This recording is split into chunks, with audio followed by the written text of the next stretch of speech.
إنما يخشى الله من عباده العلماء. السلام عليكم ورحمة الله وبركاته. إن الحمد لله نحمده ونستعينه ونستغفره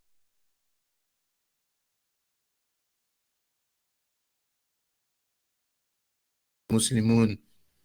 يا أيها الناس اتقوا ربكم الذي خلقكم من نفس واحدة وخلق منها زوجها وبث منهما رجالا كثيرا ونساء واتقوا الله الذي تساءلون به والأرحام إن الله كان عليكم رقيبا. يا أيها الذين آمنوا اتقوا الله وقولوا قولا سديدا يصلح لكم أعمالكم ويغفر لكم ذنوبكم ومن يطع الله ورسوله فقد فاز فوزا عظيما. أما بعد، سبحانك لا علم لنا إلا ما علمتنا إنك أنت العليم الحكيم. اللهم علمنا ما ينفعنا وانفعنا بما علمتنا وزدنا علما يا رب العالمين. Le mariage est une institution qui a traversé tous les âges ainsi que toutes les époques et qui est présente dans toutes les cultures et dans chaque religion. Et le mariage est une chose qui suscite un profond intérêt ou bien un intérêt profond chez les gens. Pour beaucoup de personnes, le mariage représente un objectif de vie, une étape, un engagement qui est l'union de deux personnes qui choisissent de partager leur existence et de partager leur quotidien. Et au-delà de l'aspect sentimental que représente le mariage, il répond également à des besoins sociaux et également à des besoins culturels. Et le mariage, il offre une structure pour la famille et un moyen de transmettre la religion, de transmettre les valeurs, de transmettre sa généalogie. Et par miséricorde envers nous, Allah subhanahu wa ta'ala, il a légiféré pour nous le mariage. Et la religion musulmane, elle a fortement enjoint ses partisans au mariage, à tel point que le prophète sallallahu alayhi wa sallam a dit que le mariage représentait la moitié de la religion. Lorsqu'il dit sallallahu alayhi wa sallam إذا تزوج العبد فقد كمل نصف الدين فليتق الله في النصف الآخر. Il dit sallallahu alayhi wa sallam, lorsque le serviteur se marie, alors il a certes complété la moitié de sa religion, alors qu'il craigne Allah pour la moitié restante. Donc le mariage est une source de repos, une source de partage, une source de bonheur. Mais le mariage en islam, tout comme toute chose présente dans notre religion, n'est pas une chose basée sur l'anarchie. Plutôt, le mariage est régulé par des règles bien précises que chacun des époux se doit de respecter. Et sans cela, sans le respect de ces règles-là, de ces jugements-là, les deux époux ne peuvent espérer obtenir le bonheur conjugal. Et au contraire, sans le respect des règles religieuses, non seulement ils n'atteindront pas ce bonheur conjugal, mais plus encore, ce mariage qui, à la base, était censé être une source de bonheur, une source de repos, va vite se transformer en quoi? En un cauchemar, en une source de malheur, une source de stress, une source d'anxiété. Et Inch'Allah, dans cette intervention, je vais essayer de donner une multitude de conseils afin de réussir son mariage. Et pour cela, on va se baser sur trois grands axes. Bien que le sujet soit très vaste, naam, mais il nous faudrait des heures et des heures et des heures pour pouvoir en parler de manière complète. Donc, on va essayer de donner des grands axes. Naam. Donc, on va diviser, ou bien plutôt, je vais diviser ici cette intervention-là en trois parties, en trois thématiques. La première thématique, ou bien le premier thème que je vais aborder, c'est comment se préparer soi-même au mariage. Comment se préparer soi-même au mariage? Comment préparer sa propre personne? Qu'est-ce que la personne doit faire pour être prête lorsqu'elle va se retrouver mariée? La deuxième thématique que je vais aborder et qui est un chapitre essentiel pour un mariage réussi, c'est le choix du conjoint. Comment choisir son conjoint et sur quels critères?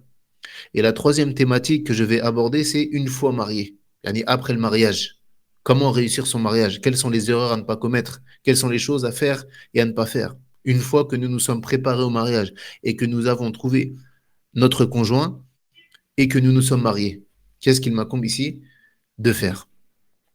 Donc le premier sujet, comme je l'ai dit, c'est le fait de se préparer soi-même au mariage.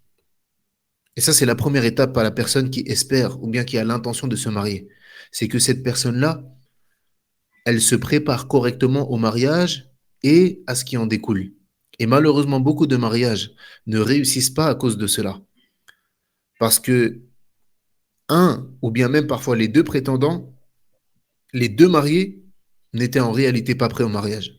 Et le fait de se préparer au mariage, c'est déjà dans un premier temps, la première étape, la toute première chose, de se poser la question, pourquoi est-ce qu'on veut se marier?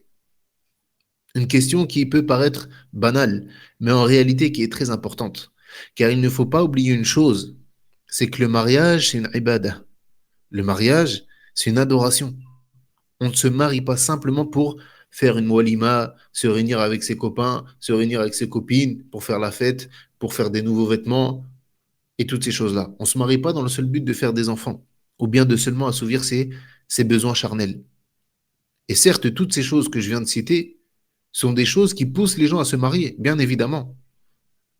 Naam, on se marie aussi pour avoir une descendance, pour assouvir ses besoins charnels et toutes ces choses-là. Mais ce n'est pas la base. Ce n'est pas la première chose qui doit nous pousser à nous marier. Ce n'est pas la première intention. Car la première intention pour laquelle tu dois désirer te marier, c'est d'adorer ton Seigneur subhanahu wa ta'ala à travers ce mariage. Que tu te serves de ce mariage-là pour pouvoir te rapprocher d'Allah subhanahu wa ta'ala et pouvoir t'éloigner des péchés et de sa désobéissance. Et tu te dois également, après avoir mis cette bonne intention pour bien te préparer au mariage, bien évidemment d'étudier les règles relatives au mariage. Et encore une fois, malheureusement, beaucoup de personnes se marient plus par habitude que par adoration. Donc, elles n'étudient pas au préalable les règles qui sont liées au mariage. Et il rentre dans le mariage et il ne sait pas quel est son rôle vis-à-vis de cette femme. Et elle rentre dans ce mariage et elle ne sait pas quel est son rôle vis-à-vis de cet homme. Qu'est-ce que cet homme attend d'elle? Qu'est-ce que cette femme attend de lui? Qu'est-ce qui lui est obligatoire vis-à-vis de cette femme et qu'est-ce qui lui est obligatoire vis-à-vis de cet homme? Et par la suite, qu'est-ce qui leur est obligatoire vis-à-vis de leurs enfants? Quel est le rôle vis-à-vis de leurs enfants? Quelles sont leurs obligations vis-à-vis de leurs enfants? Et sans la science de toutes ces choses-là, alors il y a un manquement, forcément. Ce mariage, il ne peut pas être solide sans ces choses-là. Ça ne peut pas fonctionner. Si on n'a pas la connaissance de comment le faire fonctionner, ça ne peut pas marcher.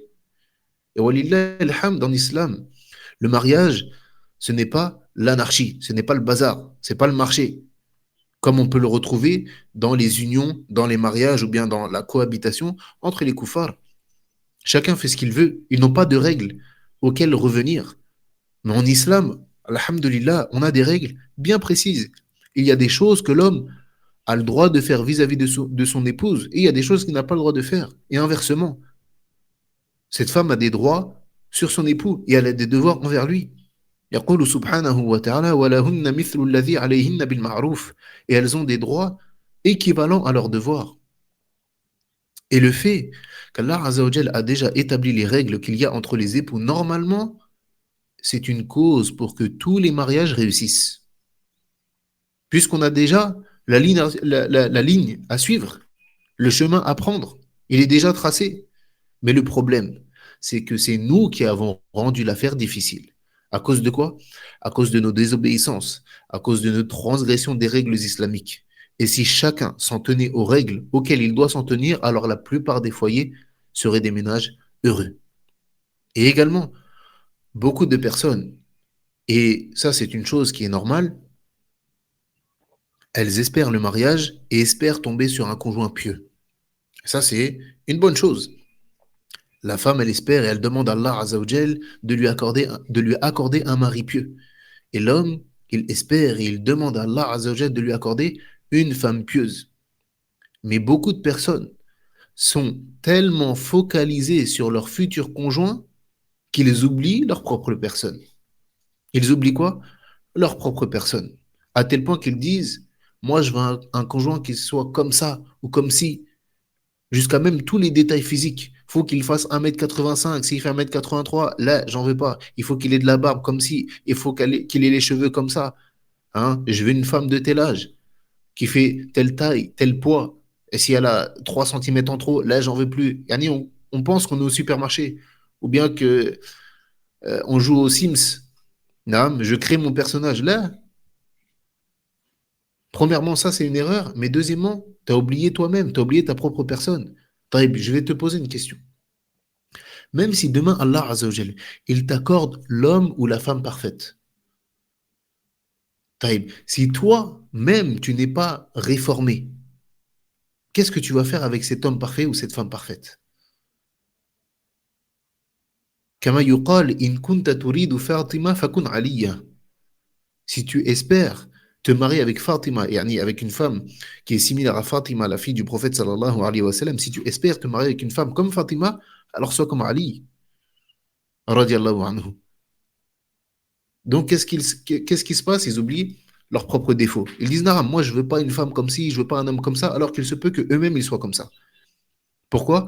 Car ils n'ont jamais pris le temps de méditer sur leur propre personne. Et ils n'ont jamais pris le temps d'essayer de corriger leur propre personne, de purifier leur cœur et de purifier leur comportement.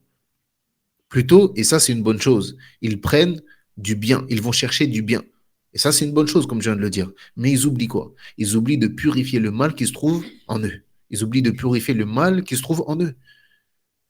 Et c'est ce qui fait que lorsqu'ils vont se retrouver dans le mariage au quotidien, qu'est-ce qui va se passer avec ces choses-là? Elles vont ressortir. C'est-à-dire les mauvais traits, les mauvais comportements qu'on n'a pas purifiés, ils vont ressortir et ils vont poser, ils vont poser problème. Donc, au lieu de te focaliser sur ton futur conjoint, dans tes premiers pas, dans tes premiers pas dans ta démarche de mariage, commence par te réformer toi-même. Commence par réformer tes comportements à toi. Et questionne-toi, est-ce que tes comportements ils sont en accord avec l'islam? Est-ce que ta manière de penser, elle est conforme avec l'islam? Et pour cela, tu te dois d'être sincère envers toi-même et de méditer sur ta propre personne, de cibler tes défauts et tes mauvais caractères. Et qui d'entre nous n'a pas de défauts? Personne n'est exempt de cela. Tous autant que nous sommes remplis de défauts. La différence qu'il y a entre chacun d'entre nous, c'est que certains, ils arrivent à reconnaître leurs défauts. Et du coup, ils font les efforts nécessaires pour les effacer. Car comme je l'ai dit, tout le monde a des défauts. Mais d'autres personnes, elles n'arrivent même pas, dès le départ, à reconnaître qu'il a ce défaut ou qu'elle a ce défaut. Tu peux trouver que toute sa famille, tous ceux qui ont grandi avec cette personne-là, elles lui disent tu as tel défaut. Lui, il a décrété que non. Il ne reconnaît pas ce défaut-là. Et ici, je vous pose une question. Est-ce qu'une personne malade qui n'arrive pas à admettre elle-même qu'elle est malade, est-ce qu'elle peut se guérir? Est-ce qu'une personne qui est malade et que lui ne reconnaît même pas qu'il est malade, est-ce qu'il peut se guérir? La personne qui se guérit, c'est la personne qui en premier lieu est consciente qu'elle est malade. Yani, celui qui a un cancer, مثلا, qu'Allah Azzawajal nous en préserve, il va faire les causes pour se guérir. Mais regardez combien de personnes ont une maladie qui se développe à l'intérieur de leur corps, dont elles ne sont pas au courant. Est-ce qu'elles font les causes pour se guérir? Là, elles ne font pas les causes. Pourquoi? Car elles n'ont pas connaissance de cette maladie qui est en train de grandir en eux. Donc celui qui n'est pas conscient, qui ne prend pas, qui ne reconnaît pas ses défauts, il ne peut pas les corriger dès le départ. Si toi, Mathalan, tu es quelqu'un qui est éprouvé par le mensonge, mais tu te mens justement à toi-même et tu ne veux pas reconnaître que oui, tu es un menteur. Taïb, est-ce que tu peux te guérir de cette maladie-là? Abadan, tu ne peux pas te guérir de cela tant que tu ne le reconnaîtras pas. Et le fait de reconnaître son défaut, c'est la première étape pour réformer cette chose-là. Donc, tout comme celui qui n'a pas connaissance qu'une maladie est en train de grandir en lui, celui qui, euh, euh, celui qui ne prend pas ou bien qui ne reconnaît pas son défaut, il ne peut pas guérir ce défaut-là. Et ne fais surtout pas l'erreur de penser que tu vas commencer à te réformer une fois que tu seras marié. Car ça également, c'est une erreur. Beaucoup de personnes, elles pensent cela. Lorsque je serai marié, je ferai ci. Lorsque je serai marié, je me réformerai sur cela. Lorsque je serai marié, je laisserai pousser ma barbe. Lorsque je serai marié, j'irai prier à la mosquée. Lorsque je serai marié, je porterai le voile, etc., etc. Et premièrement, il faut que tu comprennes une chose. Ce n'est pas pour le mariage que tu fais cela. Tu n'adores pas Allah Azzawajal pour ton conjoint, mais tu obéis et tu adores Allah Azzawajal pour Allah Azzawajal. Que tu sois marié ou célibataire, la barbe, elle t'est obligatoire. Que tu sois marié ou célibataire, la prière à la mosquée, elle t'est obligatoire. Que tu sois marié ou célibataire, le port du voile t'est obligatoire. Car Yawm el-Qiyamah, le jour de la résurrection, le fait que tu ne sois pas marié ne sera pas une excuse devant Allah Azzawajal.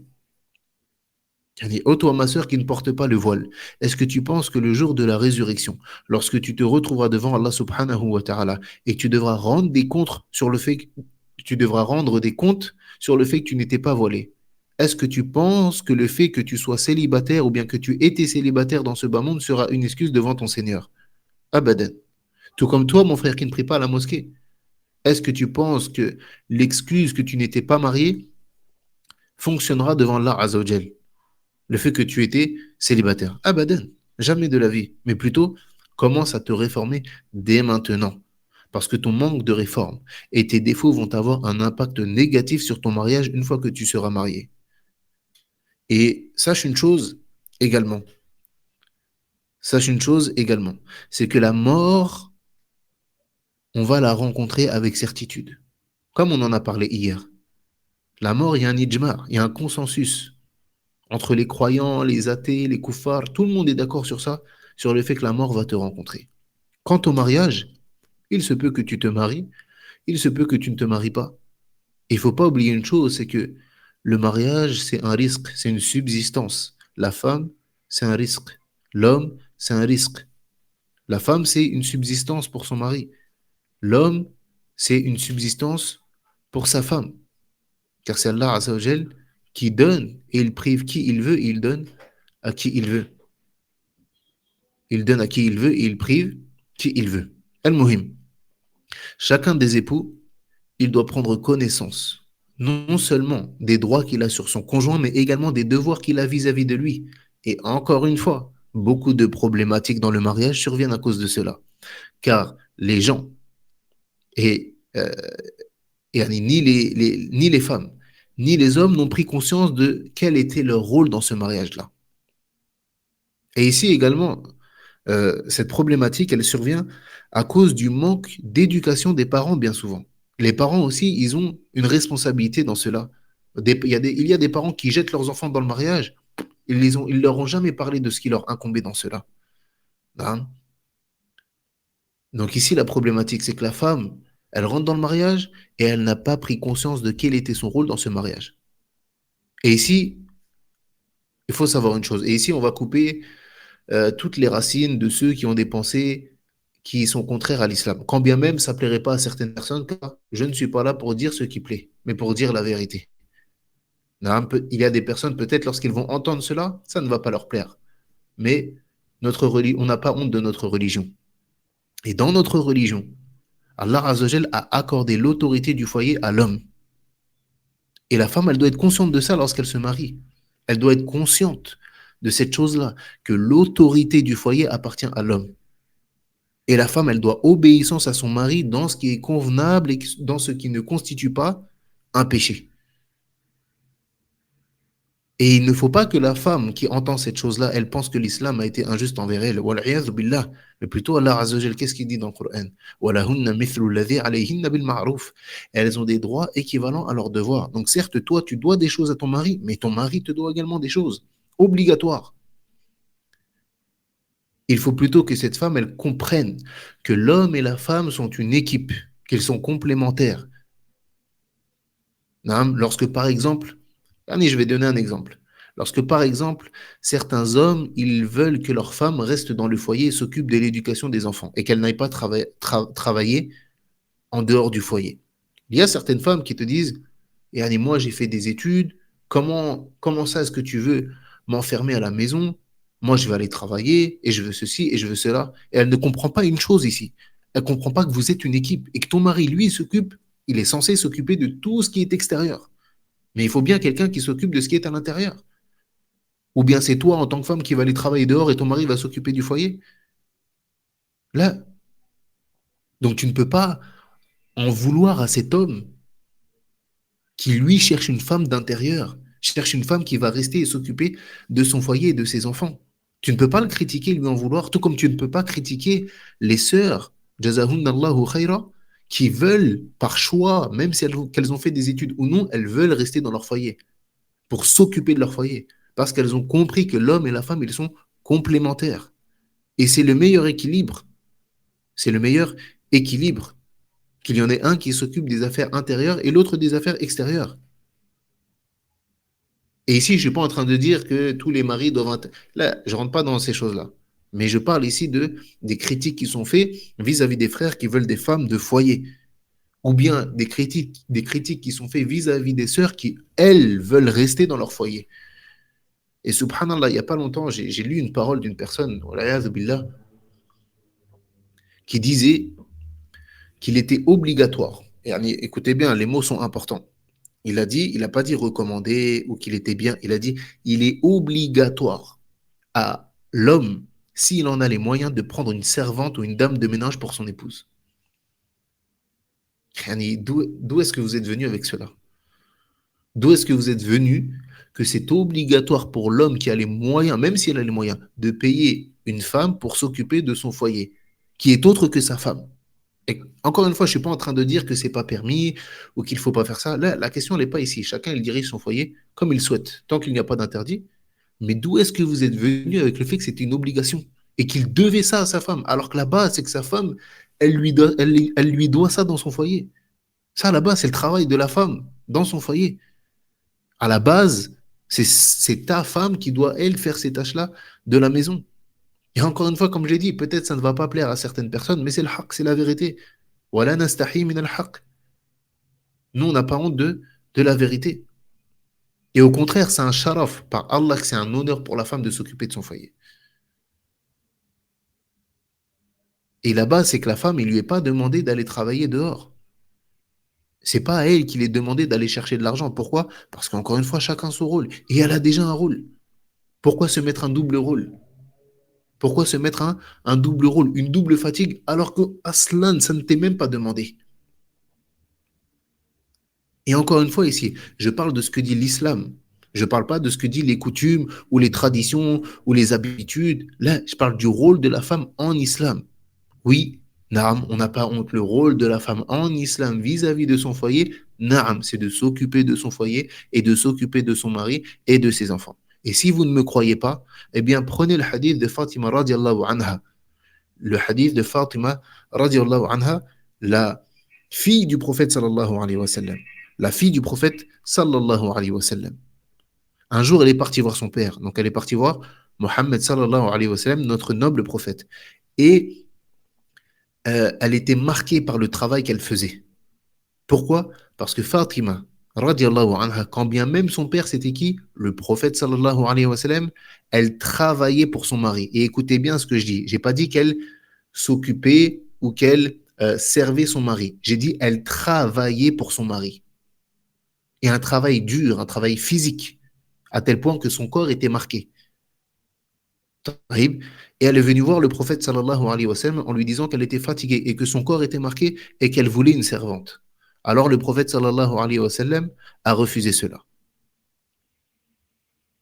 Et écoutez bien ici, il lui a pas dit, subhanallah, ton mari il te prend pour une servante, ton mari il te prend pour une boniche, ton mari il te réduit à cela. Là, là, là, il n'a pas dit ça. Puisque à la base, oui, naam, c'est son rôle de faire ça. Et comme je l'ai dit, par Allah, c'est un sharaf, c'est un honneur pour la femme de s'occuper de son foyer. Car c'est elle-même qui va éduquer ses enfants et qui va leur donner la meilleure éducation possible. Parce que sache une chose, c'est que personne ne va s'occuper de tes enfants comme toi, tu vas t'en occuper. Ça, c'est une qaïda, c'est une règle. Personne ne va mettre autant d'investissement dans l'éducation, dans le bien-être de tes enfants, si ce n'est toi. Personne ne va mieux le faire que toi, en tant que mère. Il n'y a personne sur cette terre qui a plus de miséricorde envers ton enfant que toi. Et également l'homme dans cela. Naam, l'homme dans le sujet dont je suis en train de parler. Beaucoup d'entre eux. lorsqu'ils entendent qu'ils ont autorité sur leurs épouses, ils se sentent pousser des ailes.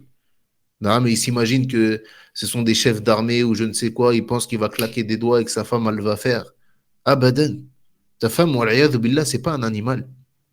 Ton autorité sur cette femme-là, c'est pas fait pour l'avilir ou pour la rabaisser, mais plutôt c'est fait pour l'honorer, c'est fait pour la préserver, pour servir, comment dirais-je, pour euh, s'acquitter des droits qu'elle a vis-à-vis d'Allah, ou des devoirs, pardon, qu'elle a vis-à-vis d'Allah.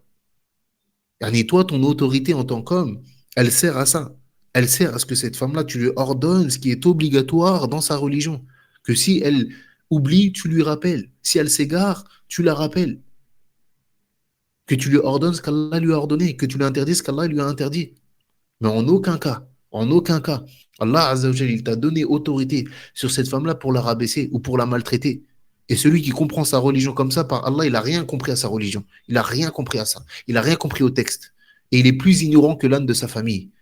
Allah Azza wa Jalla, il a donné autorité à l'homme sur cette femme-là pour la protéger, pour l'honorer, pour faire valoir ses droits et pour la préserver. Mais en aucun cas pour la rabaisser ou pour l'humilier. Et également, certains hommes, ils pensent que leurs femmes, c'est des robots. Et que s'ils rentrent, faut que la maison, euh, faut que la maison n'arame, que la femme, les enfants, et tout soit nickel. Il n'y ait pas une chose qui dépasse. Alors que subhanallah, cette femme, elle a passé sa journée à s'occuper du foyer, à s'occuper de la maison, à s'occuper des enfants, à cuisiner, à ranger, à balayer, à laver, à repasser, etc., etc. Et lui, lorsqu'il rentre, il voit une chose qui dépasse, il commence à dire, ouais, subhanallah, la maison, c'est le bazar, tu fais rien, etc. Et il y en a réellement, subhanallah, ils pensent comme ça. Ta femme, c'est pas un robot, c'est un être humain comme toi. Tout comme toi, tu as des manquements, cette femme a des manquements, et c'est normal. Donc, comme je viens de le dire, c'est important de comprendre ces choses-là avant de se marier. La personne qui souhaite se marier, elle doit savoir que le mariage également, c'est des compromis. C'est des compromis. Le mariage, ça ne se passe pas comme toi tu le désires ou comme toi tu le souhaites. Mais le mariage, c'est des compromis. Quand tu es marié, parfois, il faut savoir réfléchir pour nous et non pour moi. Tu réfléchis plus pour toi-même, mais tu réfléchis pour plusieurs personnes. Car chacun des époux est quoi? Il est responsable devant Allah Azza wa Jal. Il y a des enfants qui vont venir de ce mariage-là. Et si les parents, ils font pas preuve de responsabilité, alors c'est le foyer qui va se briser. Et les premiers en première ligne qui vont se retrouver brisés et qui vont payer les pots cassés, comme on dit, c'est qui? C'est les enfants. Donc le mariage, il demande de la responsabilité de la part de l'homme et de la part de la femme. Et cette responsabilité, elle implique le fait de respecter les règles religieuses afin que ce mariage puisse perdurer. Mais il faut que tu sois prêt à faire des compromis. Si tu n'es pas prêt à faire des compromis ou tu n'es pas prêt à accepter les règles qu'Allah Azza wa Jal nous a imposées, alors probablement que tu auras beaucoup de difficultés dans ton mariage. Donc pour résumer cette partie-là, la personne, elle doit bien se préparer au mariage, c'est-à-dire qu'elle doit premièrement être sincère envers Allah, apprendre deuxièmement les règles qui sont liées au mariage et comprendre quel est ce rôle, quel est son rôle dans le mariage, que tu sois un homme ou une femme, que tu sois un homme ou une femme. Parce qu'également, on a parlé du rôle de la femme, et toi, en tant qu'homme, ton rôle, c'est de servir ce foyer-là également. C'est de dépenser, de prendre en charge ce foyer-là. Et malheureusement, beaucoup de frères ne le font pas. Beaucoup d'hommes ne le font pas. Parce qu'on dit beaucoup, on tire beaucoup sur les sœurs, mais également on peut tirer sur les frères. Et on doit tirer sur les frères, tout comme on tire sur les sœurs. On tire sur tout le monde. On tire sur ceux vers qui on doit tirer. Donc ça, c'était la première thématique, le premier sujet. Comment yani, préparer sa propre personne. Taïb. Le deuxième sujet, comme je l'ai dit, c'est le fait de choisir un bon compagnon. Et comme on le sait tous, le mariage, c'est deux personnes. C'est pas une seule personne. Donc le choix du compagnon ou bien du conjoint va être d'une importance capitale. Et chaque personne doit savoir ce qu'elle doit chercher et doit savoir les critères qu'elle doit rechercher chez ce conjoint-là. La femme doit savoir les critères que lui demande la religion de chercher vis-à-vis de cet homme. Et l'homme doit savoir les critères que la religion lui demande de chercher vis-à-vis de sa conjointe. Et il y a des critères qui sont fondamentaux, C'est les critères de base. Eux, ils bougent jamais, quoi qu'il arrive. Et il y en a d'autres qui sont secondaires. Mais malheureusement, aujourd'hui, les gens, ils ont inversé les choses. Ils ont fait des critères fondamentaux, des critères secondaires. Et des critères qui sont secondaires, des critères fondamentaux. Taïb. Premièrement, on va parler des critères que la femme, elle doit rechercher chez son conjoint. Le premier critère, c'est la piété et le bon comportement. Comme c'est venu dans le hadith, قال النبي صلى الله عليه وسلم إذا جاءكم من ترضون دينه وخلقه فزوجوه إلا تفعلوا تكن فتنة في الأرض وفساد كبير. Il dit le prophète sallallahu alayhi wa sallam, s'il vient à vous celui dont vous agréez la religion et le comportement, alors mariez-le. Car si vous ne le faites pas, cela va causer un grand désordre sur la terre et de la turpitude. Donc la femme en premier lieu, la première chose qu'elle doit regarder chez cet homme-là, c'est le niveau de religion et le comportement de celui-ci. Est-ce qu'il prie à la mosquée? Est-ce qu'il cherche à évoluer dans sa religion? Est-ce qu'il est doté de bons comportements? Ou bien est-ce que c'est une personne qui est encore dehors à se chiffonner et à se bagarrer dans la rue? Naam. Et parmi les indicateurs de ça, aujourd'hui, il y a les réseaux sociaux. Les réseaux sociaux d'une personne, si elle en a, c'est un indicateur. Naam, c'est un indicateur de qui est cette personne. Car tu trouves des personnes qui peuvent être extérieurement dans la vie de tous les jours, qui laissent transparaître une image de piété, etc. Mais si tu vas sur ces réseaux, si tu vas sur ces réseaux, tu vois que cette personne-là, elle insulte, elle se moque, elle fait de la médisance et toutes ces choses-là. Mais il ne faut pas non plus se laisser avoir. Si la personne elle a une image qui est bien sur ces réseaux sociaux-là, ça ne veut pas dire qu'elle est comme ça non plus euh, dans la vraie vie. Quand même, ça ne veut pas dire cela. Et qu'ils ont ces comportements-là, comme je viens de citer, ceux qui sont dans la calomnie, qui se moquent, qui insultent, qui médisent, etc. Toi, ma sœur, évite-les. En tant que femme, évite les hommes qui ont ces comportements-là. Éloigne-toi d'eux et ne te marie pas avec ce type-là, avec ces types d'hommes-là. Également, et ça c'est important, ne te marie pas avec les hommes qui viennent te chercher sur Internet. Je te parle de ces frères-là qui craignent pas Allah Azza wa Jal et qui viennent discuter avec toi en te laissant miroiter le mariage. Ne te laisse pas tromper par cela. Un homme qui veut te marier, qui veut faire les choses dans le licite avec toi, il va pas venir par cette porte-là, mais plutôt il va venir par la porte d'entrée. Et c'est quoi la porte d'entrée? C'est ton père ou ton tuteur. C'est lui la porte d'entrée. Celui qui passe par les fenêtres ou par les trous dans les murs, là, on bouche les trous. Bouchez les trous, fermez les fenêtres. Naam. Un homme qui désire te marier, il va passer par la grande porte. Lui, il ne veut pas venir faire connaissance avec toi derrière tes responsables. Il veut pas prendre cette porte-là. Et en général, ceux qui prennent ces portes-là, c'est qu'ils veulent autre chose avec vous. Ou bien même s'il veut la finalité, le mariage, il va passer par des chemins qui sont interdits. Là, celui qui veut te marier, il passe par la grande porte. Il va voir ton père, il va voir ton oncle, il va voir tes frères, etc. Et il lui fait part de son désir de se marier avec toi. Et s'il ne fait pas cela, ou bien s'il vient échanger avec toi de manière privée, tu le renvoies vers tes maharim. Ou bien tu ne réponds pas directement. Si jamais tu as un intérêt, tu envoies le numéro de ton mahram. Il n'y a pas besoin de dire Naam, ça va, tu vas bien. Là, là, là. Envoie le numéro du mahram. Fin de l'histoire. S'il ne donne pas suite, c'est qu'il ne voulait pas le mariage avec toi. Et ne te laisse pas tromper par cela. Parce que beaucoup se jouent de la religion pour parvenir à leur fin. Et ô combien on a entendu ces histoires-là. Une sœur qui était, euh, une sœur qui était chaste. Une sœur qui était chaste. Naam. On déresponsabilise pas la femme non plus, parce qu'elle aussi, elle est responsable. Mais une femme qui s'est laissée berner, un homme qui dit Naam, je vais te marier, ceci, cela, il lui parle dans le haram, il lui promet monts et merveilles.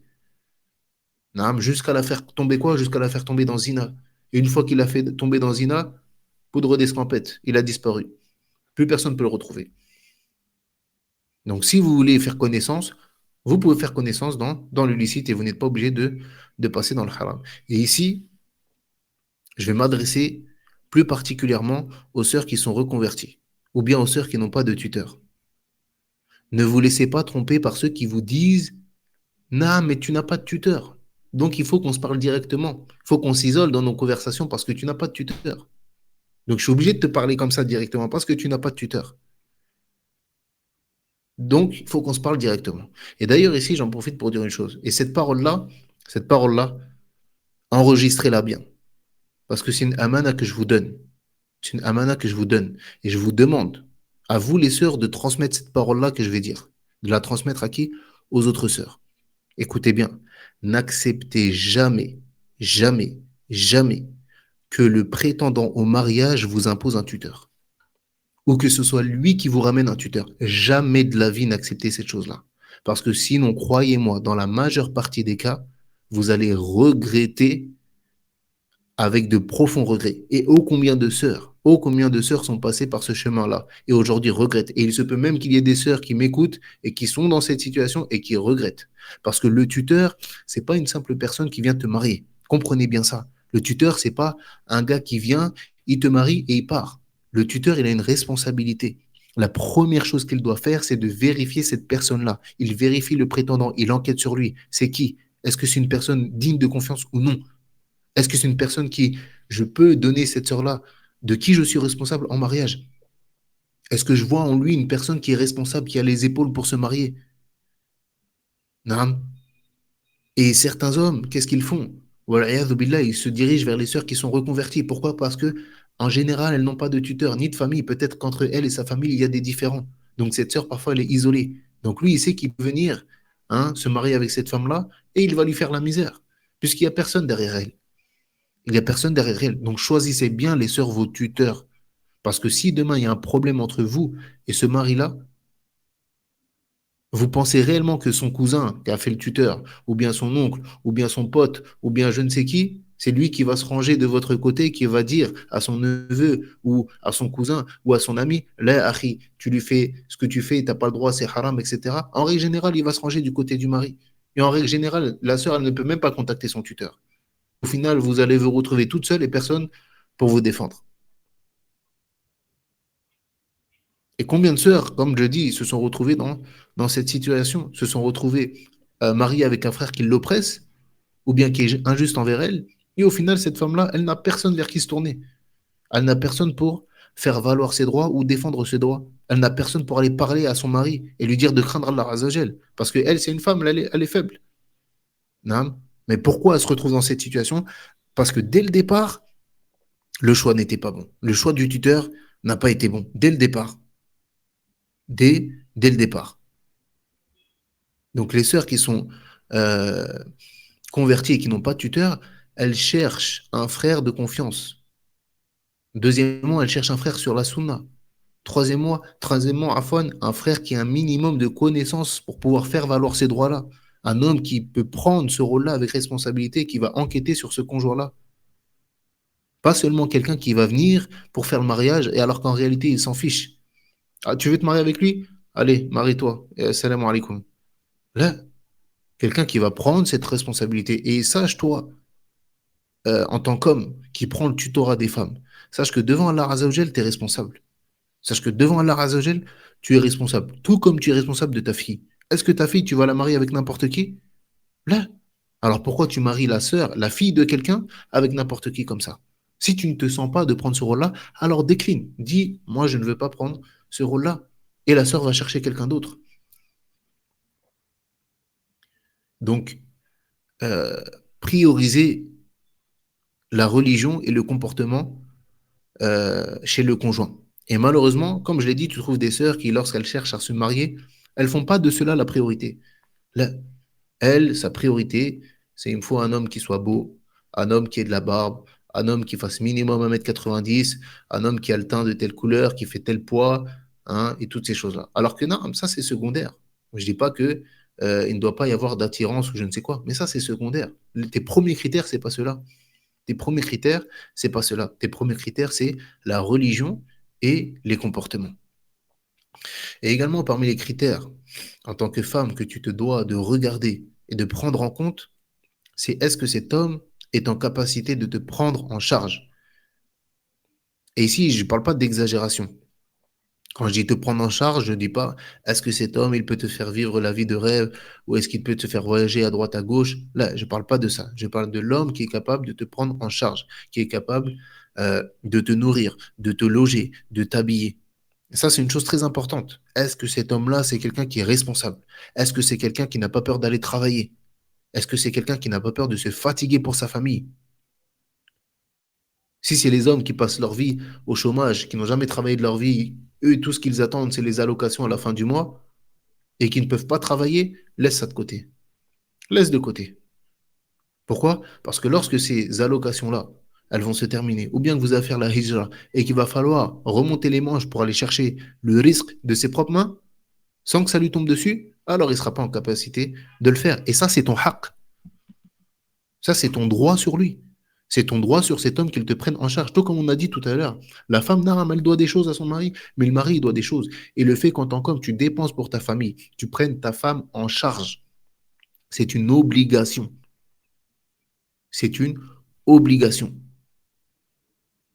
Allah Azza wa Jalla يقول أسكنوهن من حيث سكنتم من وجدكم ولا تضاروهن لتضيقوا عليهن. Et faites-les habiter où est-ce que vous habitez. Et ne faites pas en sorte, ne leur nuisez pas en faisant de leur vie une vie qui est restreinte. Également, Allah Azza wa Jalla dit, le prophète sallallahu alayhi wa sallam, il dit وَلَهُنَّ عَلَيْكُمْ رِزْقُهُنَّ وَكِسْوَتُهُنَّ بِالْمَعْرُوفِ. Et il dit, elles ont comme droit sur vous le fait que vous les habillez, que vous les rizquhun, donc leur subsistance, donc le fait de manger, naam, leur nourriture, leur habitation, wa kiswatuhun, et le fait de les vêtir. Bil ma'ruf. Wa naqala al-ijma'. نقل الإجماع على ذلك ابن المنذر وابن حزم والكساني وابن رشد وابن قدامة والنووي وابن تيمية وابن حجر وغيرهما عفوا. Il y a un ijma' sur cela. Il y a Ibn Hazm, Al-Kassani, Ibn Rushd, Ibn Qudama, Nawawi, Ibn Taymiyyah, Ibn Hajar, et d'autres parmi eux qui ont rapporté le consensus des savants sur cela. Le fait que l'homme, il doit ça à cette femme-là. C'est une obligation pour lui. Donc ces trois critères-là sont les axes principaux chez la femme qu'elle doit chercher. La religion, le bon comportement et la bonne moralité, et son sens de la responsabilité. Quel est le sens de la famille? Pas un homme qui, dès que son ego il va être froissé, il va divorcer. Ou quelqu'un qui se précipite dans le divorce. Plutôt la femme, elle doit essayer de chercher quelqu'un qui est stable, quelqu'un qui est responsable, quelqu'un qui peut lui apporter une sécurité. Et le reste, comme je l'ai dit, ce sont des critères secondaires. Le fait qu'il fasse telle taille, le fait que j'ai une préférence pour ceci, pour cela, etc. C'est des choses qui sont secondaires. Mais si tu trouves celui qui réunit ces trois choses-là, qui réunit la religion, le bon comportement et le sens de la responsabilité entre les époux, encore une fois, il faut avoir les pieds sur terre. La sœur, elle ne doit pas exiger un frère qui soit magnifiquement beau et l'homme, il ne doit pas exiger une femme qui est magnifiquement belle. Tout ça, c'est un risque. Encore une fois, c'est une subsistance de la part d'Allah Azza wa Jal. Il faut qu'il y ait un minimum d'attirance, bien évidemment, parce que c'est le but du mariage aussi. Mais il ne faut pas exagérer. Il ne faut pas exagérer. Naam. Donc celui qui remplit ces trois critères-là et qu'il y a un minimum d'attirance, yani, ne le repousse pas. Ne le repousse pas. Et ne sois pas exigeante sur des critères où il n'y a pas à avoir d'exigence. Naam. Tu trouves aujourd'hui, comme je l'ai dit, si la sœur elle trouve un frère, par exemple, qui lui convient parfaitement, le frère dans sa religion, il me plaît, il me convient. Le frère dans ses comportements, il me plaît, il me convient. Le frère dans sa manière de voir les choses, dans son sens de la responsabilité également. Mais tu vas trouver que quoi? Il a 2 ans de moins qu'elle, donc elle refuse. Yani, est-ce que tu penses que son âge, il va changer quelque chose? Yani, la sœur, elle a 26 ans, le frère, il en a 24. Le frère, machallah, c'est un frère qui remplit tous les critères. Elle a, la- Elle dit non. Et non, je parle de 2 ans ici. Je parle juste de 2 ans. Alors que celui qui médite sur le mariage du prophète sallallahu alayhi wa sallam avec Khadija radiallahu anha, il avait 25 ans, elle en avait 40. Il y avait 15 ans de différence. Avant même qu'il soit prophète. Yani, on va pas dire, oui, mais elle a accepté peut-être parce que le prophète sallallahu alayhi wa sallam, c'était un prophète. Là, il n'était même pas encore prophète. Elle avait 40, il en avait 25. Mais qu'est-ce qu'elle a trouvé chez lui?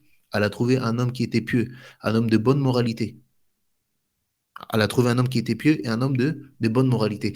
Et dans le mariage de Khadija radiallahu anha avec le prophète sallallahu alayhi wa sallam, on tire un autre enseignement. C'est que la sœur, si elle connaît ou a la connaissance d'un frère pieux d'un frère vertueux, que ce soit dans sa ville ou que ce soit dans sa mosquée, dans la mosquée de son quartier ou la mosquée de sa ville, ou peu importe où est-ce qu'il se trouve, si elle connaît un frère qui est pieux et vertueux, connu pour ses bons comportements, alors il n'y a aucun mal qu'elle se propose en mariage. Et ça, c'est pas un rabaissement pour elle. C'est pas un défaut qu'elle se propose en mariage. Il n'y a aucun mal à ça. Et encore une fois, ne vous laissez pas avoir par... le problème, c'est que les sœurs, elles ont grandi avec les films, avec les séries. Il va venir me marier, il va poser son genou à terre et il va me faire une demande en mariage au bord de la plage, tous ces trucs-là. Là, là, ça, c'est pas chez nous. Ça, c'est pas chez nous. Ça n'existe pas chez nous. Taïb, ça n'existe pas chez nous. Il n'y a aucun mal en islam à ce que la femme, elle se propose elle-même à l'homme. Et encore une fois, on a l'exemple de Khadija.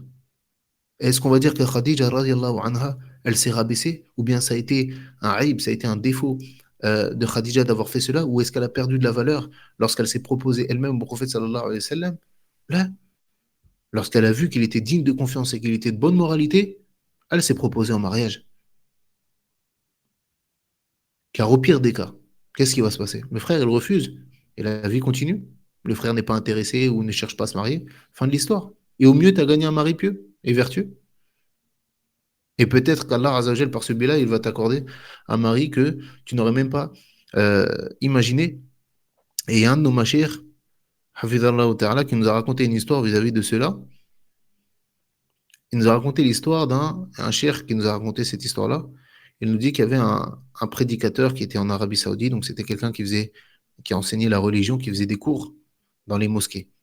Et il se rendait dans plusieurs endroits. Il se rendait dans plusieurs endroits à travers l'Arabie Saoudite. Et il allait faire cours une fois par semaine dans, dans une qaria, yani dans un village, dans un endroit reculé. Et un jour, il y a un des hommes de cette mosquée-là qui l'a invité à manger. Donc il est parti manger chez cet homme-là. Taïb, il est parti manger chez cet homme-là. Et cet homme-là, il lui a dit qu'il avait une fille qui cherchait à se marier, etc. Donc il a proposé sa fille en mariage à cet homme-là. Taïb. Dès le départ, cet homme-là, il a dit, moi, je ne suis pas intéressé. Yani, le frère ce prédicateur-là était déjà marié, il avait déjà une épouse. Dès le départ, il a dit, non, non, non, moi, ça ne m'intéresse pas, je ne cherche pas à me marier. Yani, le père, il a dit, réfléchis, yani, juste réfléchis, yani, ça n'engage en rien. Réfléchis, rentre chez toi, réfléchis. La semaine prochaine, quand tu reviens pour le cours, tu me donnes une réponse. Il a dit, non, non, mais ça ne sert à rien. Je ne vais pas. Ça ne m'intéresse pas. Al-Mohim, il est parti, il est rentré chez lui, et c'est lui-même qui raconte cette histoire-là. Il est rentré chez lui, et yani, il est parti se coucher. Et il dit, Subhanallah, quand je suis allé me coucher, yani, j'ai senti quelque chose dans mon cœur. Je ne sais pas pourquoi, mais il se passait quelque chose. Il se passait quelque chose. Alors pourtant, il était ferme, catégorique. Ça ne l'intéresse pas. Et au final, il a fait les causes. Et au final, il s'est marié avec cette femme-là. Et quand il s'est marié avec elle, un jour, il lui a dit, yani, ça, c'est pas une histoire qui date de 500 ans, hein, c'est une histoire qui est là, à notre époque. Il dit, quand il s'est marié avec cette femme-là, un jour, il lui a dit, Subhanallah, tu sais que yani, ce mariage-là, Ajib, yani, c'est un mariage qui est étrange parce que je te promets que je voulais pas me marier. Je cherchais vraiment pas à me marier. Et je sais pas pourquoi. Il s'est passé quelque chose, je sais pas, ma poitrine, elle était élargie quand je suis rentré chez moi, etc. Cette nuit-là, en fait. Il dit, cette nuit-là, il s'est passé quelque chose. Et subhanallah, cette femme-là, elle a dit, eh ben, cette nuit-là, moi, j'ai passé la nuit en prière. J'ai passé la nuit à invoquer Allah Azzawajal que si ce mariage-là était un bien pour moi, qu'il me l'accorde. Et on tire deux choses de cela. On tire premièrement la foi au destin. L'iman bil qadar. C'est que si Allah Azzawajal a décrété une chose pour toi, alors que tu le veuilles ou non, ça se passera de cette manière-là. Et la deuxième chose, c'est regarder. Regardez, la femme dans l'histoire, elle a gagné un frère, Walillah ilham, un frère qui est, on fait les éloges de personnes auprès d'Allah, mais un frère qui, en tout cas d'apparence, allez, c'est une personne de science, etc. Alhamdulillah, au final, elle a gagné un bon mari. Et s'il avait refusé, qu'est-ce qu'elle aurait perdu? Mais il faut arrêter avec cet ego mal placé, de penser que le fait que la femme se propose en mariage, c'est un aïb, c'est un défaut. Là.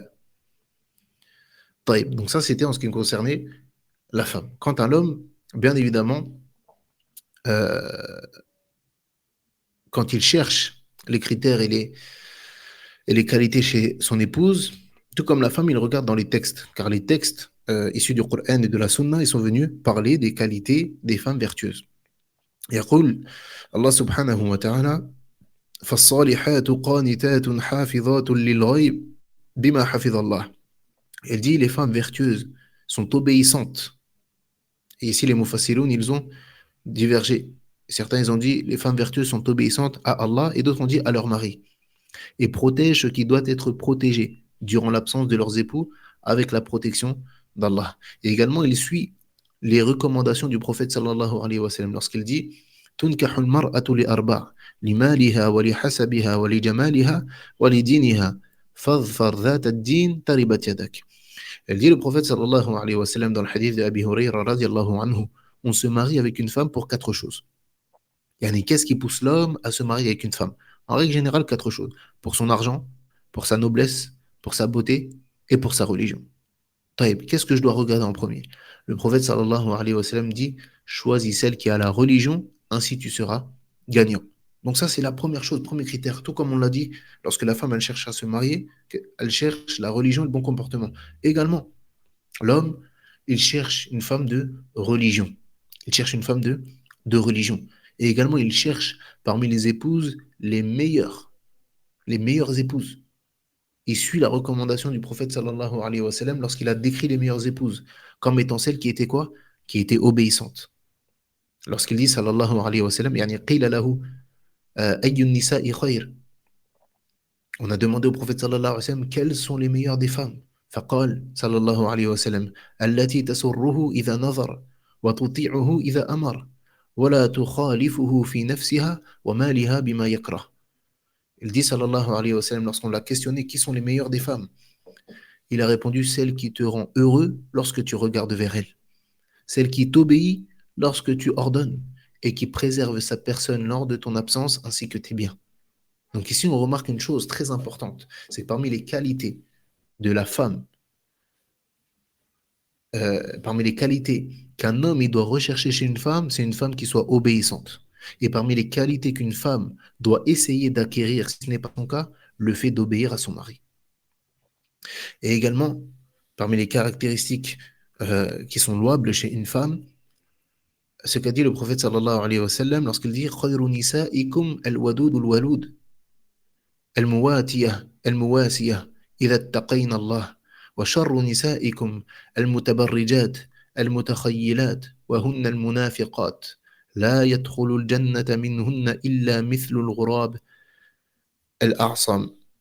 Il dit sallallahu alayhi wa sallam les meilleures de vos femmes sont celles qui sont affectueuses, fécondes, obéissantes, réconfortantes et qui craignent Allah. Allah Azza wa Jalla a donné plusieurs caractéristiques de la femme, des critères à chercher chez une femme. Premièrement, qu'elle soit affectueuse. Ça aussi, c'est une qualité chez l'épouse, le fait qu'elle soit affectueuse. Deuxièmement, qu'elle soit féconde. Troisièmement, qu'elle soit obéissante. Troisièmement, qu'elle soit réconfortante et qu'elle craigne Allah Azza wa Jalla. Et ensuite, qu'est-ce qu'il dit sallallahu alayhi wa sallam? Il dit, et les plus mauvaises de vos femmes sont les mutabarrijat, yani les femmes qui exposent leurs atours, les femmes qui ne couvrent pas leur corps, leurs cheveux, etc. Les femmes qui sortent, yani, dévoilées, celles qui sont orgueilleuses. Ce sont elles, regardez ce qu'il dit sallallahu alayhi wa sallam, ce sont elles les hypocrites. Et qu'est-ce qu'il dit ensuite? Regardez à quel point ce hadith il est monstrueux pour la femme et qu'il est effrayant. Il dit le nombre d'entre elles qui rentreront dans le paradis n'est que comme celui des corbeaux au bec et aux pieds rouges. Pour dire le nombre minimum, yani, est-ce que tu as déjà vu dans ta vie un corbeau au bec rouge et aux pieds rouges? Probablement que non. Il dit ces femmes-là, les mutabarrijat, les orgueilleuses, en réalité ce sont elles les hypocrites et que très peu d'entre elles rentreront au paradis. Donc si on résume, l'homme il doit chercher ces critères-là chez son épouse, chez sa prétendante. Il doit chercher dans un premier temps une femme dotée de religion, une femme qui craint Allah, subhanahu wa ta'ala. Il doit également chercher une femme dotée de bons comportements, une femme qui n'est pas rebelle, une femme qui n'est pas grossière. Et comme le prophète sallallahu alayhi wa sallam a dit, les meilleures des femmes, les meilleures de vos femmes sont celles qui sont obéissantes. Donc il doit chercher une femme qui est obéissante, pas une femme qui à la moindre parole, elle se rebelle contre lui, va toujours à l'encontre de ce qu'il veut et de ce qu'il commande pour sa famille. Car sinon, dans ce cas-là, il va vivre une vie fatigante, une vie constamment dans le conflit. Car lui, son rôle, comme on l'a dit, c'est de diriger son foyer. Mais si à chaque fois qu'il essaye de diriger son foyer, son rôle lui est disputé, alors il aura une vie fatigante. Il doit chercher également, comme on l'a dit, ou bien comme l'a dit le prophète sallallahu alayhi wa sallam, une femme affectueuse et féconde. Il doit rechercher ces qualités-là.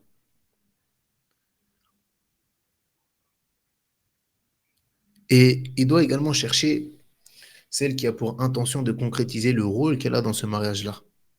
Une femme qui sera pour lui un lieu de repos. Comme l'a dit Allah Azza wa Jal, وَمِنْ آيَاتِهِ أَنْ خَلَقَ لَكُم مِّنْ أَنفُسِكُمْ أَزْوَاجًا لِتَسْكُنُوا إِلَيْهَا وَجَعَلَ بَيْنَكُم مَّوَدَّةً وَرَحْمَةً إِنَّ فِي ذَلِكَ لَآيَاتٍ لِقَوْمٍ يَتَفَكَّرُونَ. Il dit subhanahu wa ta'ala, et parmi ces signes, yani parmi les signes d'Allah, le fait qu'il a créé pour vous, à partir de vous, des femmes, pour qu'elles soient un lieu de repos pour vous. Et il a mis entre vous de la bonté et de la miséricorde, de l'amour et de la miséricorde. Et il y a en cela des signes pour ceux qui réfléchissent. Donc le mariage, c'est censé être un lieu de repos. Et la femme, à plus forte raison, est un lieu de repos pour son mari. Et l'inverse est vrai également. L'homme doit aussi être un lieu de repos pour son épouse. Mais ici, la sifat de la femme est beaucoup plus forte. Naam. Et la femme qui a regroupé ces caractéristiques-là, qu'elle sache quelle est la meilleure chose qu'un homme puisse obtenir dans ce bas monde. La femme qui remplit toutes les caractéristiques qu'on a citées, elle est la meilleure chose qu'un homme puisse obtenir dans ce bas monde. Comme l'a dit le prophète sallallahu alayhi wa sallam, ad-dunya mata' wa khayru mata' ad-dunya al-mar'atu as-saliha. Parce qu'elle dit, ce bas monde n'est qu'une jouissance. Et la meilleure des jouissances de ce bas monde, c'est une femme pieuse. Et pas au contraire une femme qui donne du fil à retordre à son mari et qui n'est pas une bonne compagnie pour lui. Et au contraire, cette femme-là, qu'elle sache qu'elle fait partie des pires choses qu'un homme puisse avoir dans ce bas monde. Comme l'a dit le prophète sallallahu alayhi wa sallam. Arba'un min as-sa'ada, al-mar'atu as-salihah, wal-maskan al-wasi', wal-jaru as-salih, wal-markabu al-hani, wa arba'un min ash-shaqa, al-mar'atu as-su', wal-jaru as-su', wal-markabu as-su', wal-maskan ad-dayiq. Il dit sallallahu alayhi wa sallam, quatre choses font partie du bonheur de ce bas monde. La femme pieuse, la maison vaste, ou bien la grande maison, le voisin pieux et la bonne monture. Et il dit quatre choses font partie des pires choses de ce bas monde. La mauvaise femme, le mauvais voisin, la mauvaise monture et la maison trop petite. Et en réalité, ce point-là est lié au précédent. Ce point-là qu'on a cité est lié au point précédent. Car celui qui prend connaissance de ce que le sexe opposé se doit de chercher dans le mariage, alors il est plus à même de se réformer et d'essayer d'acquérir ces choses-là. Yani celui qui comprend quel type d'homme la femme doit chercher, eh bien, il doit essayer de remplir les caractéristiques que cette femme doit chercher. Et inversement, la femme qui regarde dans les caractéristiques que l'homme, ou bien vers lesquelles l'homme doit chercher, eh bien, à plus forte raison, elle doit essayer de se parer de ces comportements-là.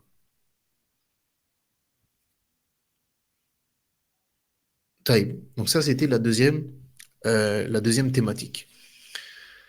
Il nous reste là le dernier chapitre, si on peut l'appeler comme ça, qui est une fois marié. Donc ça y est, euh, je me suis réformé, naam, je me suis préparé au mariage, j'ai choisi un conjoint, un bon conjoint, et maintenant je suis marié.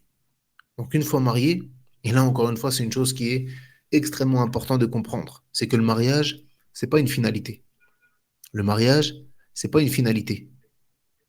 Le fait que euh, les gens se sont mariés, c'est pas une finalité en toi, mais plutôt c'est le début. C'est pas la fin. Certaines personnes elles pensent que c'est la fin. Ah ça y est, je me suis marié, c'est bon. Là, au contraire, c'est là que tout commence. C'est le début des choses, puisque maintenant il va falloir construire ce mariage-là. Il va falloir le construire. Naam. Et beaucoup de personnes elles pensent qu'une fois qu'elles sont mariées, ça y est, khalas, elles ont atteint l'objectif. Mais si tu construis pas ce mariage-là, tu te reposes sur le simple fait que tu te sois marié sans faire les causes nécessaires, alors ce mariage va quoi? Va au mieux battre de l'aile et au pire, il fonctionnera pas et il se terminera sur une séparation. Donc il faut prendre cette chose-là en considération. Une fois que tu es marié, c'est là que tu as tout à construire. Et parmi les choses qui aident au bonheur conjugal et qui est en réalité l'objectif de toute personne qui aspire yani, et qui espère le bonheur conjugal, mais malheureusement, beaucoup de personnes ne font pas les causes nécessaires pour y accéder. Il faut prendre ces causes-là. Et beaucoup de personnes elles disent, ah, moi, je veux être heureux dans ma vie et je veux être heureux dans mon ménage. Mais ils ne font pas les causes pour cela. Tout comme une personne qui veut devenir riche, s'il ne fait pas les causes, il ne deviendra jamais riche.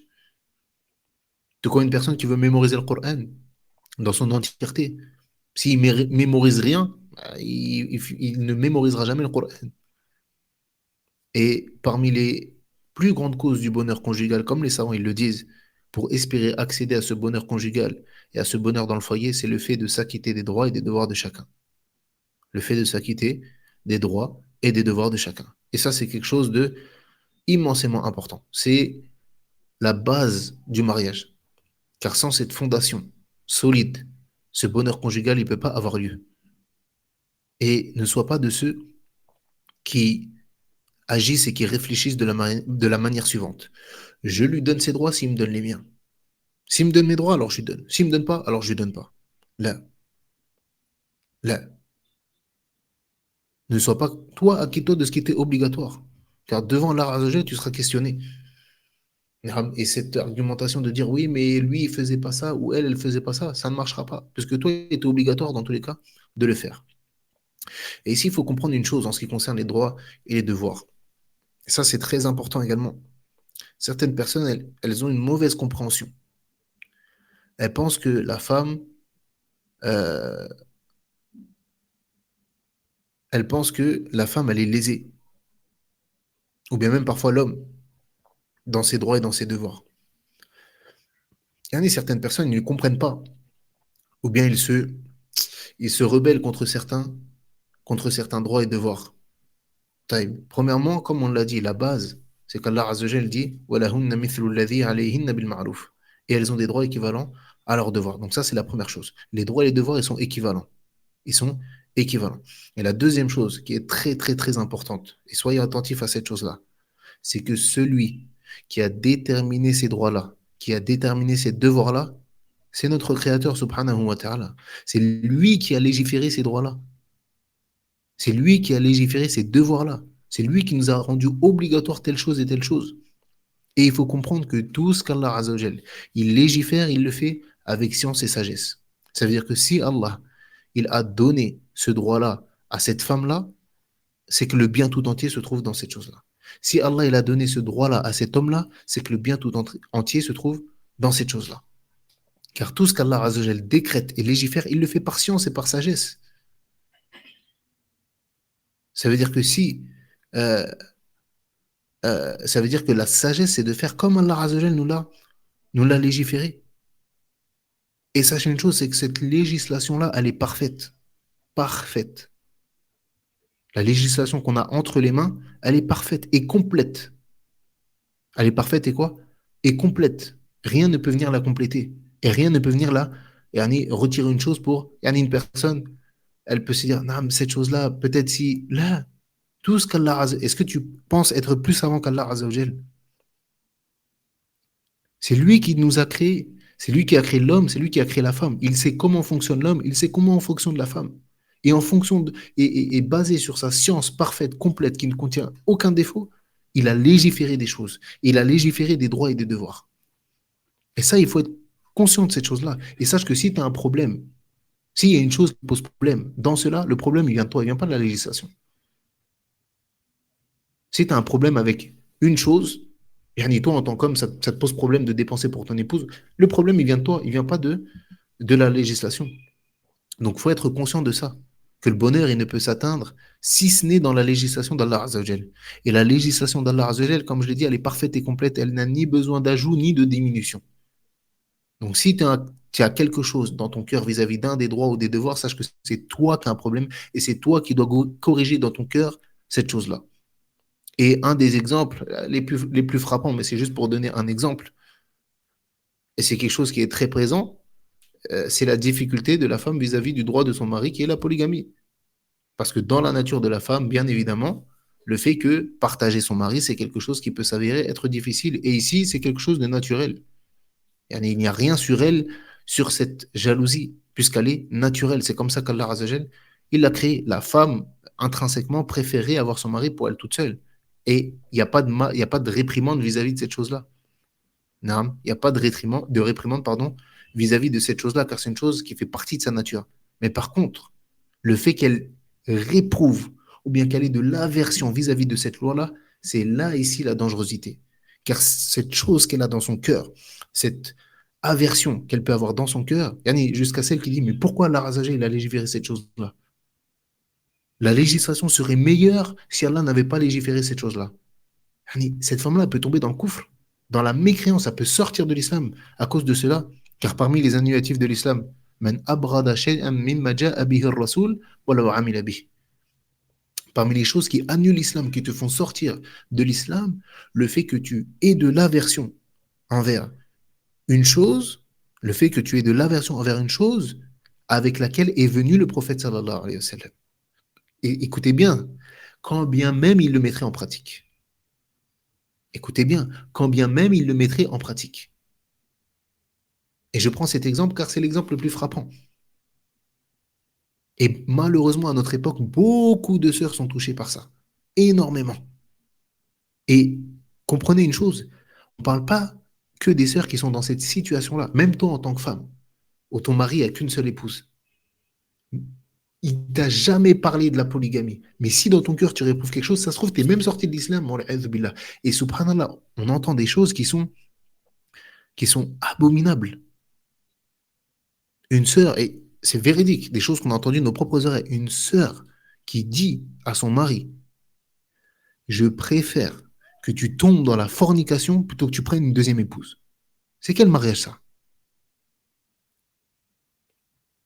C'est quel mariage? Toi, tu es marié pour te rapprocher de ton Seigneur. Le but dans ce mariage-là, c'est que vous soyez une entraide l'un pour l'autre pour adorer Allah Azzawajal. Quelle entraide tu as vis-à-vis de ton mari lorsque tu lui dis je préfère que tu tombes dans la fornication, wala iyadhu billah.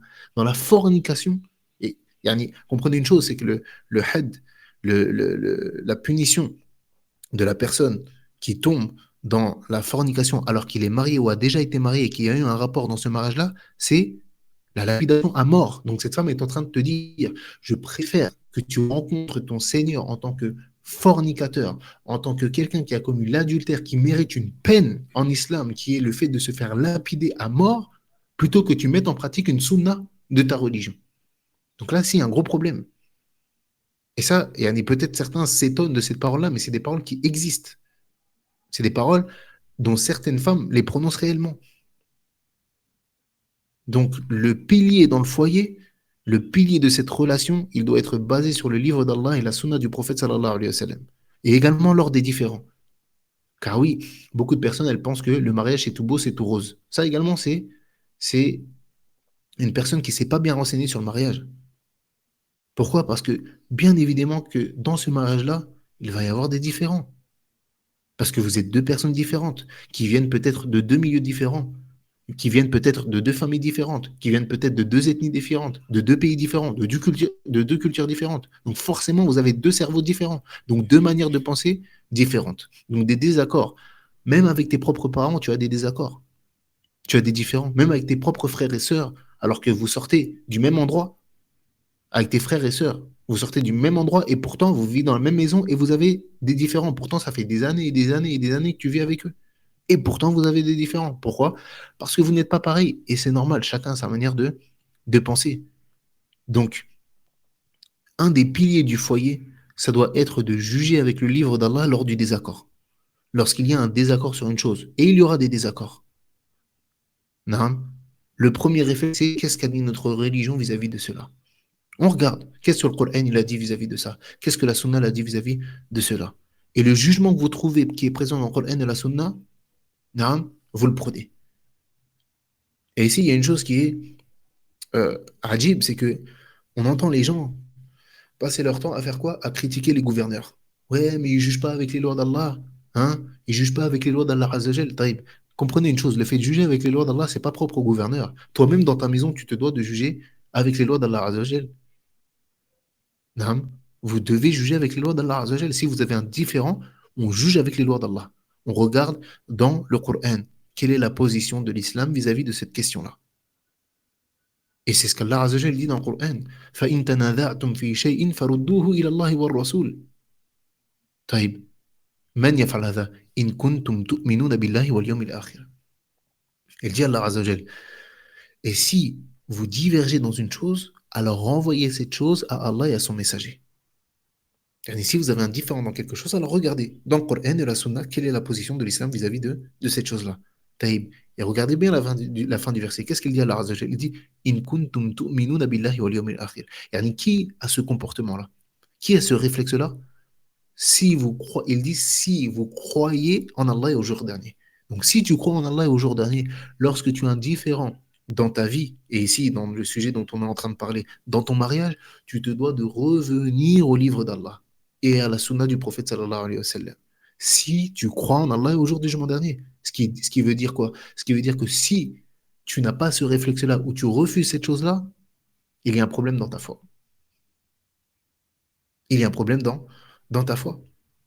Et il faut comprendre une chose également, c'est que le simple fait de revenir vers le livre d'Allah et la sunna du prophète sallallahu alayhi wa sallam lors du désaccord, c'est pas suffisant. C'est pas suffisant. Et encore une fois, beaucoup de personnes restent bloquées à cette étape-là lorsqu'elles ont un désaccord. Taïb, mathalan, on a un désaccord. On regarde la fatwa des savants vis-à-vis de cette chose-là, vis-à-vis du désaccord. On regarde la fatwa des savants, on regarde des savants afan, on regarde les hadiths, on regarde le Coran. Taïb, on trouve que l'homme, par exemple, il a tort. Taïb, il sait qu'il a tort, mais qu'est-ce qu'il fait? Il persiste dans l'erreur. Il persiste. Alors que pourtant, il dit oui, oui, j'ai tort. Khalas, c'est moi, je suis en tort. Mais il y a ce mais qui est en trop. Mais je vais rester sur cette position-là. Et sache que ça, c'est clairement une preuve de ton manque de foi, que ta foi n'est pas complète. Car Allah Azza wa Jalla, il dit dans Surat An-Nisa, فَلَا وَرَبِّكَ لَا يُؤْمِنُونَ حَتَّى يُحَكِّمُوكَ فِيمَا شَجَرَ بَيْنَهُمْ ثُمَّ لَا يَجِدُوا فِي أَنفُسِهِمْ حَرَجًا مِمَّا قَضَيْتَ وَيُسَلِّمُوا تَسْلِيمًا. Elle dit subhanahu wa ta'ala, non par ton Seigneur, ils ne seront pas croyants tant qu'ils ne t'auront pas demandé de juger de leurs disputes et qu'ils n'auront, regardez, il ne dit pas simplement, ils t'auront demandé de juger de leurs disputes et khalas, là, et qu'ils n'auront éprouvé aucune gêne pour ce que tu auras décidé et qu'ils se soumettent complètement à ta sentence. Et c'est là le vrai croyant. C'est lui le vrai croyant. C'est celui qui revient vers le livre d'Allah et revient vers la sunna du prophète sallallahu alayhi wa sallam. Mais c'est pas tout. Que même s'il voit que c'est lui qui est tort, il n'a aucune gêne dans son cœur vis-à-vis de cette chose-là. Et qu'il se soumette complètement à, à ce jugement-là. Et plutôt celui qui fait l'inverse, il est tombé dans un grand péché. Et en est le fait de persister dans le faux alors que la vérité t'a été éclaircie. Comme Allah Azza wa Jal, il dit وما كان لمؤمن ولا مؤمنة إذا قضى الله ورسوله أمرا أن يكون لهم الخيرة من أمرهم ومن يعص الله ورسوله فقد ضل ضلالا مبينا. Il dit Allah subhanahu wa ta'ala, il n'appartient pas à un croyant ou à une croyante, une fois qu'Allah et son messager ont décidé d'une chose, d'avoir encore le choix dans leur façon d'agir. Il n'appartient pas à un croyant, une croyante, celui qui est vraiment croyant ou croyante, il ne lui appartient pas. Une fois qu'Allah et son messager ont décidé d'une chose, d'avoir encore le choix dans leur façon d'agir, khalas, tu n'as plus le choix. Une fois que tu as pris connaissance du jugement, khalas, c'est obligatoire pour toi de suivre ce jugement-là. Et écoutez ce qu'il dit ensuite. Il dit, et quiconque désobéit à Allah et à son messager, c'est certes égaré d'un égarement évident. Et beaucoup de négligences dans les droits et les devoirs sont dues à l'orgueil. Sont dues à quoi? À l'orgueil. Et celui qui veut réussir son mariage, il doit se débarrasser de ce mauvais caractère. Et qu'il sache que lorsqu'il refuse de se soumettre à la vérité par orgueil, il a pour prédécesseur Shaitan, qui a refusé de se prosterner devant Adam par orgueil. L'orgueil, son prédécesseur, c'est Shaitan. Ô toi qui ne cesse de dire, Naam, nous on suit As-Sunnah, Al-Qur'an wa Sunnah, bifahmi salaf salih. Nous, on suit le Coran et la Sunna avec la compréhension des pieux prédécesseurs. Taïb, lorsque tu t'enorgueillis devant les autres, devant les droits des autres, sache que ton prédécesseur, c'est pas les salaf, as-salih. Ton prédécesseur ici, c'est Shaitan. Donc l'orgueil, il n'a pas sa place en islam. Et il faut également que les époux, ils comprennent quelque chose qui est très important, c'est que le diable, il passe par la porte de l'orgueil pour les diviser. Comme c'est venu dans le hadith de Jabir ibn Abdullah, radiallahu anhu, lorsque le prophète sallallahu alayhi wa sallam a dit Inna iblis يدعو عرشه على الماء ثم يبعث سراياه فأدناهم منه منزلة أعظمهم فتنة يجيء أحدهم فيقول فعلت كذا وكذا فيقول ما صنعت شيئا ويجيء أحدهم فيقول ما تركته حتى فرقت بينه وبين أهله فيدنيه منه فيقول نعم أنت. Il dit le prophète sallallahu alayhi wa sallam, Iblis pose son trône sur l'eau. Ensuite, il envoie ses armées. Le plus proche de lui en position est celui qui cause le plus grand trouble. L'un d'entre eux se présente en disant, yani il vient se présenter à qui? À Iblis. Il lui dit, j'ai fait telle chose et telle chose. Alors il lui dit, tu n'as rien fait. Jusqu'à ce que l'un d'entre eux, yani l'un des shayatines, il vient à Iblis et il dit, je n'ai pas laissé cet homme-là jusqu'à le séparer de sa femme. Yani je n'ai cessé de le tenter et de lui faire des waswas et de lui insuffler des choses jusqu'à quoi? Jusqu'à ce que j'arrive à le séparer de sa femme. Et alors Iblis, il le rapproche de lui. Il devient, cet homme-là, il devient rapproché d'Iblis, ou bien enfin de ce shaytan-là, il devient un rapproché d'Iblis. Et il lui dit, qu'est-ce que tu es excellent. Donc ici, les deux époux, ils doivent être conscients de cette réalité. Et ils doivent être sur leur garde. Tous les deux doivent être conscients qu'ils ont un ennemi commun qu'ils ne peuvent pas voir, qui leur insuffle des choses, qui leur murmure des choses, qui met des stratagèmes en place, qui fait tomber dans les doutes jusqu'à ce qu'ils arrivent à installer l'adversité entre les deux époux. Et ça, c'est une catastrophe, à tel point que l'homme, il déteste sa femme, elle déteste son mari. Pour, en réalité, des causes qui ne sont même pas... Il n'y a même pas de cause. On ne parle pas ici des problématiques qui engendrent... Là, là, là. Ici, il n'y a même pas de cause, il n'y a même pas de sévère. Cette femme, elle déteste son mari. Son mari, il déteste sa femme. Pourtant, il n'y a rien eu entre eux. Pourquoi? Mais la simple chose, c'est quoi? Ils se sont laissés avoir. Pourquoi? Par Shaitan, qui vient. Hein? Lorsque cette femme, cette femme, elle va un petit peu hausser le ton sur lui. On ne dit pas que c'est pas grave. Là. Mais c'est des choses qui peuvent arriver. Encore une fois, on est tous des êtres humains, on a tous des manquements. Shaitan, qu'est-ce qu'il vient? Il vient voir l'homme. Qu'est-ce qu'il lui dit? Ah, mais elle se prend pour qui, elle? Regarde comment elle te parle. Mais toi, t'es un homme, tu vas te laisser parler comme ça par une femme? Hein? C'est comme ça qu'il est, Shaitan. Il joue avec ton orgueil, il te pique dans ton ego. T'es un homme, toi, tu te laisses parler comme ça, alors c'est une femme comme ça qui te parle comme ça. Subhanallah. Elle se prend pour qui? Ah, comme ça. Non, et la femme, c'est pareil. Lorsque l'homme, mathalan, il va peut-être hausser un petit peu le ton lors d'un différend ou qu'il va imposer une chose, pareil. Mais il se prend pour qui, lui? Il croit que c'est mon père? Même moi, mon père, il m'ordonnait pas des choses et maintenant c'est lui, il vient, il m'ordonne. Comme ça, hakada. Et qu'est-ce qu'il fait, Shaitan? Il excite et il chauffe tout le monde. Pour rien du tout. Non. Donc, qu'est-ce qu'ils doivent faire pour ça? Bah, premièrement, ils doivent être conscients de cet ennemi qui est présent. Ils doivent être conscients de cet ennemi qui est présent. Également, ils doivent faire toutes les causes pour éloigner le diable de leur maison et de leur famille en prononçant les invocations lorsqu'ils rentrent à la maison, par exemple, lorsqu'ils mangent, lorsqu'ils s'apprêtent à dormir. Également, euh, ils doivent remplir le foyer d'actes d'obéissance, et ça, c'est très important. Lire le Coran dans cette maison-là, écouter des dourous, préserver les obligations du foyer, euh, yani, éloigner les péchés de cette maison-là. Yani une personne un couple ou un foyer qui ne cesse d'écouter de la musique dans leur maison. Vous vous étonnez que le foyer est rempli de shayatin. Il faut faire les causes pour éloigner les shayatin. Il faut faire les causes pour éloigner le shaitan de la maison. Naam. Et remplir le foyer, ça c'est important. Remplir le foyer d'actes d'obéissance. Également, parmi les choses très importantes dans le couple pour bien réussir son mariage, c'est la communication et l'écoute. Le fait de communiquer, parce que malheureusement, lorsqu'il y a des non-dits, c'est là où il y a des ambiguïtés, hein, il y a des quiproquos. Et ces quiproquos, ils finissent par terminer par des gros problèmes, alors qu'à la base, il n'y a rien du tout. Mais le simple fait d'avoir communiqué dès le départ, Mathalan, ton mari a fait quelque chose qui ne t'a pas plu. Yani, tu t'assois avec lui, tu lui dis gentiment, voilà, tu as fait telle chose, c'est vrai que j'ai pas très bien apprécié, etc. Yani, tu lui parles d'une bonne manière. Également, l'homme, lorsqu'il voit quelque chose sur son épouse, yani, il s'assoit avec elle, lui dit, regarde, tu as fait telle chose, c'est vrai que moi, j'aime pas trop cette chose-là, etc. Il communique. Et surtout, il s'écoute. Et si je dis bien surtout, il s'écoute, parce que communiquer, ça ne suffit pas. Il faut s'écouter. Parce que la majeure partie des gens, qu'est-ce qu'ils font? La majeure partie des gens, qu'est-ce qu'ils font? Ils communiquent, oui, mais ils ne s'écoutent pas. Yani, j'écoute l'autre, mais pas dans le but d'écouter ce qu'il me dit, dans le but de lui répondre. J'écoute ce qu'il me dit, pourquoi? Pour lui répondre. Pas pour écouter ce qu'il me dit, pour méditer ce qu'il me dit. Ah, peut-être que cette chose-là, ce qu'il dit, c'est vrai. Peut-être que je ne me suis pas rendu compte de cette chose-là. Mais Annie, avec son argumentation, c'est vrai que c'est une possibilité. Là, j'écoute. Pourquoi? Pour lui répondre. Et j'essaye de faire quoi? De le battre par les arguments. Là, c'est ton mari ou ta femme, n'est pas ton adversaire. Vous n'êtes pas en train de faire une joute verbale ou une guerre ou je ne sais quoi. Et du coup, parmi les choses qui doivent être présentes dans le foyer, c'est le pardon et la miséricorde. Et ça, c'est très important parce que certaines personnes ne comprennent pas que bien elles vivent dans les rêves. Elles ne vivent pas dans le monde réel. Elles pensent que son mari ou sa femme, ils vont être parfaits, même si c'est quelqu'un de religion. Ils pensent que oui, il va jamais faire d'erreur, il est parfait ou bien elle est parfaite. Et puis la moindre petite erreur qu'il va faire, c'est... Yani, on est tous des êtres humains.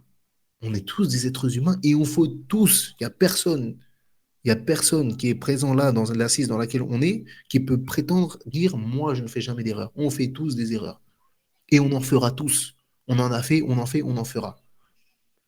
Et toi en tant qu'homme, tu as fauté, tu fautes et tu fauteras envers ton épouse. Et toi en tant qu'épouse, tu as fauté, tu fautes et tu fauteras envers ton époux. C'est une obligation. C'est une sunna kawniyya. Donc il ne faut pas exiger la perfection. Il faut comprendre que non, on est tous des êtres humains, donc on faute tous. Non, donc il faut que ce mariage il soit basé également sur quoi? Sur le pardon et la miséricorde. Et il faut également, comme on l'a dit tout à l'heure, ne pas avoir d'orgueil et s'excuser. Hein, et si tu fais quelque chose de mal, comme j'ai dit, on fait tous des mauvaises choses. Ça peut tous nous arriver d'avoir un mot plus haut que l'autre ou d'avoir un comportement qu'on n'aurait pas dû avoir. On est tous des êtres humains. Mais pourquoi tu t'enorgueillis? Et si tu sais que tu as fait quelque chose que tu n'aurais pas dû faire, qu'est-ce que ça te coûte de demander pardon? De lui dire, c'est vrai, je t'ai parlé de cette manière, je n'aurais pas dû, ou j'ai fait telle chose, je n'aurais pas dû. Excuse-moi. Et ne pensez pas plutôt que ça fait de nous des personnes fortes, le fait de ne pas vouloir s'excuser. Au contraire, t'es daïf, t'es faible. Parce que t'es, comme j'ai dit tout à l'heure, t'es un suiveur du diable. Le fort, c'est une âme. Je me suis trompé, je me suis trompé. Voilà. Et surtout, toi, l'homme, n'aie pas honte de dire à ton épouse, Naam, moi, je me suis trompé, je suis ton mari. Parce que les hommes, des fois, ils ont une fierté mal placée. Ça fait pas de toi un homme le fait de croire que tu ne fautes jamais ou de rejeter toujours la faute sur ta femme sans regarder toi tes défauts. Là, t'es pas un homme en faisant ça. Le vrai homme, c'est celui qui est véridique. Si c'est moi qui ai fauté, naam, j'ai fauté. Et je m'excuse. Il n'y a pas de honte à dire à ton épouse, naam, je m'excuse. Il n'y a pas de honte dans ça. Si tu fais des fautes et tu ne veux pas t'excuser, bah, tu verras Yom el devant ton Seigneur si tu n'aurais pas préféré hein, demander pardon à ton épouse. Et on va terminer sur cette chose-là. La dernière chose, le fait de savoir fermer les yeux sur les petites choses également. C'est quelque chose d'important. C'est quelque chose d'important, le fait de savoir fermer les yeux sur les choses qui ne sont pas importantes. Et c'est pas toute chose qu'il faut parler. Et les savants, ils disent, ici, plus particulièrement vis-à-vis du mari vers son épouse, ils disent que tout ce qui ne concerne pas sa religion, ou qui n'est pas un axe dans sa religion, fais comme si tu n'as rien vu. Et ça, c'est une règle dans le mariage, pour la femme et pour l'homme. Il y a des moments, il faut que tu sois aveugle. Il y a des choses, tu n'as rien vu. Les choses qui ne sont pas importantes, tu n'as rien vu. Non. Et parfois, il faut savoir être sourd. Tu n'as rien entendu. C'est pas le moindre petit truc. Ça y est, t'en fais toute une histoire. Hein? Le moindre petit truc, ça y est, ça part en cacahuète, comme on dit. Allah al-Musta'an. Donc, il faut savoir fermer les yeux sur les petites choses et se concentrer sur les choses importantes. Se concentrer sur les choses qui sont importantes. ونكتفي بهذا القدر إن شاء الله تعالى والله أعلم وصلى الله على نبينا محمد وعلى آله وصحبه أجمعين